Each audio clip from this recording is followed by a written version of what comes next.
with Mario Lopez. What's up, y'all? Mario Lopez joining me now on Zoom, the host of The Bachelor, Jesse Palmer. Welcome to the show, man. How you doing? Good to see you again, brother. How's everything? It's going well, brother. It's going well.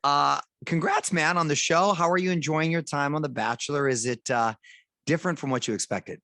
Well, it's a lot less stressful than actually being the Bachelor. I can say that. There's don't have to deal with the drama. Don't have to deal with hurting people's feelings, navigating the different relationships.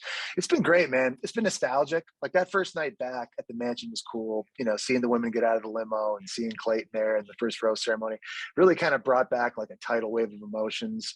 From my time on it 18 years ago, and it's been cool. Like I think the biggest part of my job is sort of, being empathetic and sympathetic to Clayton on his journey to find love based on my own experiences, having been on the show myself, and hopefully at least some of the advice and guidance that I'm giving him is helping him achieve what he really wants most, and that's to find his person this season on the show. Yeah, you've literally walked in his shoes, so no better person to help guide him. Do you find it incredibly ironic that you two sort of favor each other? Yes. He's like, yeah, Clayton.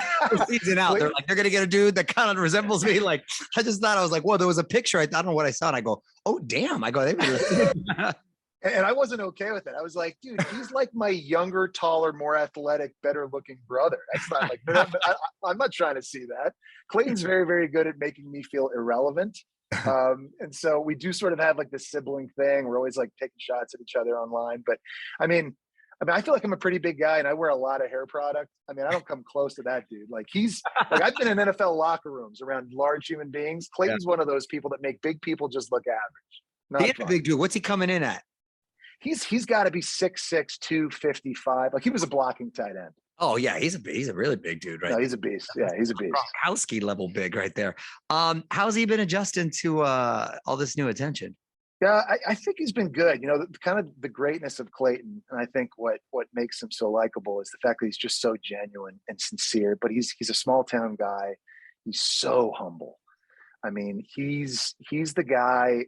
I don't know if I've ever met a guy that wants to get married as bad as he does and wants to have a family. Like people remember if they watched him on Michelle's season of The Bachelorette, like he starts crying when he talks about it. And we're not used to seeing big men, big macho guys, especially football players, break down about that. Clayton wants this more than anything. And he doesn't really have any ulterior motives. Like he's not trying to grow his IG. I doubt he's going to be on Dancing with the Stars. Like he wants to get married yesterday. He's there for the right reasons, huh? Yeah, he's so excited about this. He's put so much pressure on himself because I feel like he sees this really as being his big opportunity to finally do this. So when we last saw him, he was asking if he could take back someone's rose. Is that your call? No, not my call. This would be a first. And so, Clayton's at a crossroads right now. We're sort of at a cliffhanger moment because the woman in question is Cassidy. It's this woman that Clayton's really kind of already established a strong connection with. He gave her the rose on their group date. Another woman, Sierra, has told Clayton that Cassidy may have a friend with benefits back home and that she might not be here for the right reasons. So Clayton's now starting to have self-doubt creep in. The one thing I love about Clayton's not afraid to ask for advice or ask for help. Like, like guys, it's hard for us sometimes to sort of to admit that we don't have the answer. Under no circumstance can you show weakness. Like football players, we internalize everything, just handle it. Clayton will come and find me if he needs an answer or he wants to know, if he can do something. Right. The big theme this season, I think, on Clayton's year is there are no rules on The Bachelor. Clayton never watched the show before he did Michelle's season, so he doesn't care what I did. He doesn't care what other bachelors have done in years past. He doesn't care like how many roses you're supposed to give out on this rose ceremony, whatever. Clayton's going to do things the way he wants to do them, how he wants to do them. He's going to take chances and make bold moves. And then we've already seen a few firsts early. You're going to see a whole lot more. There'll be things people see this season that they haven't seen in 20 years watching the show. And this is a big moment right now. He might actually take this rose back. And we're only entering episode 3. That's how real Clayton is. That's a good tease right there. Speaking of rules, does that rule still exist, or maybe it was a rumor? that you can only have a certain amount of alcohol consumption and certain a certain limit of wine, or maybe that was just the Bachelorette, because or Bachelor in Paradise was one of the Bachelor franchises, because they were wilding out too much. I guess they were getting hammered and wilding out. Really? Oh, I don't know. It sounds like maybe Bachelor in Paradise. Maybe I don't know. Something about So like there is Mexico. there is no cutoff then on the Bachelor. Oh, I don't know. On The Bachelor, we actually have spotters that will watch and actually, I think, make sure that only X amount of alcohol is consumed per hour. What does that position pay? Is it? I don't know. Is it paid in hopefully booze? a lot. Well, you have to have a lot of eyes because there's a lot of things happening. I mean, you need Not, like what if multiple. I carry my liquor a little better than my buddy over here, Yeah. right? All of a sudden I'm getting equal opportunity, is- a liquor carriage. Having a higher tolerance is more beneficial on this show. evidently. Yeah, that does help. Do you see any particular ladies becoming front runners at this point? Yeah, Teddy, I thought, had an amazing first night. I mean, she got out of the limo and there was a spark. You could see that. There was a look on Clayton's face that I think it kind of showed. Teddy had a pretty great first night. She had the first kiss. She got the first impression rose. So you can definitely see a strong connection forming between the two. Susie had an incredible one-on-one date this last episode. I mean, dude, she's taken a helicopter with Clayton. They're landing it on a yacht, like Russian oligarch style, and then like getting into a hot tub and drinking a bunch of champagne. Like, bro, I didn't do that on my season. Yeah, that's. I feel like I next level. I totally like budget's way bigger now.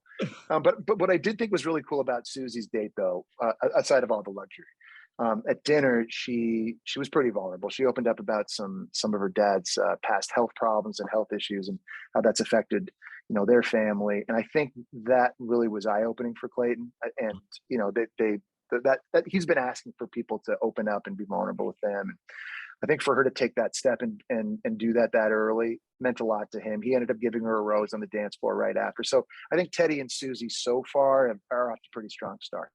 Okay. We'll have to keep an eye on that. And I know you're happily married now. Congratulations. Planning to start a family soon? I hope so. I mean, we have a fur baby right now, and they say that's a good precursor. Lulu, the mini Doodle, she's been awesome. Yes, I really hope a stork is dropping something off. We want to be like the Lopez's. There you go. So you're trying. You're not trying. No, not. I was not trying for a long time. Okay. All right. Well, good luck. Yeah. Thank you. And if you want to be like the Lopez's, you need 2 more fur babies. Yeah. Do I? Chaos at Casa Lopez. Three kids, 3 dogs, and then your life is consumed at that point. Let's talk a little football, man. Who you rooting for? Well, first off, let me just say sorry about the Chargers. I know last time we talked, we were hopeful. I was enjoying this interview. Now you just put me in a damn bad mood. Thanks, Jesse. No, Thanks a lot. You had it. Can I tell you something? Tell me that was not one of the damn most entertaining football games you've seen in a long time. We are trending in the right direction. I love me some Herbert. And I love just Staley. I know is taking a lot of heat, but my guy converted 6 fourth downs. Okay. And I love the aggressive play calling because we've been way too conservative in the past. But at some point, man, you can't be so analytical. You got to let This is the Lopez I like right now. You see this? I mean, because I'm getting off. You got me all fired up. No, I know. We should have seen Herbert play this weekend. You're telling me he couldn't have done better than the damn Raiders or the Steelers out there? When you say we're trending in the right direction, that sounds to me like a losing franchise. Like you have to get out of that mentality. You just got to get there, Lopez. Just get there. We all the talent we had, we should have got there. Why do you think we didn't? You have to build pieces on defense. You've got the quarterback. You got weapons on offense. It can't just be Bosa all the time. No, I know. We need James. You're exactly right. You got to get it around. I'm a believer in Staley. We'll get this thing fixed, but come on. Let's go, Lopez. Crazy thing was we beat both Cincinnati and Kansas City at their home. We could. Oh God! Just beat the Raiders, please. I know. Exactly. Okay, listen, I don't want this interview to go into a further tailspin, but yeah. But yes. Too late. So who do I like? Who do you like coming out of the AFC, NFC, and then give me your Super Bowl winner? Okay, Bills, bro. Bills, how they looked against the Patriots. Josh Allen. Justin Herbert's incredible. Josh Allen right now is on like another level, and they got the best defense in the NFL. They have all the things you need to do it. I think they're going to beat the Chiefs this weekend. I think they're going to go to the Super Bowl. Dude, how can you do this? Maybe you're more of a man than me. Could you ever bet against Tom Brady? I don't think I can. I'm really liking Aaron Rodgers and the Packers this year though too. Don't you think? Especially since they're playing there. Yeah, but they did last year. Brady beat him there last year. I know. But this year they look like they're a little more together. He's playing a little more with a chip on his shoulder and everything that's going on. And there's injuries on the Bucks too. Tristan Wirfs hurt. Who do you like coming out of there? You don't think the Rams have a shot? Wait a minute. You don't think the Rams have a shot of beating the Bucks next week?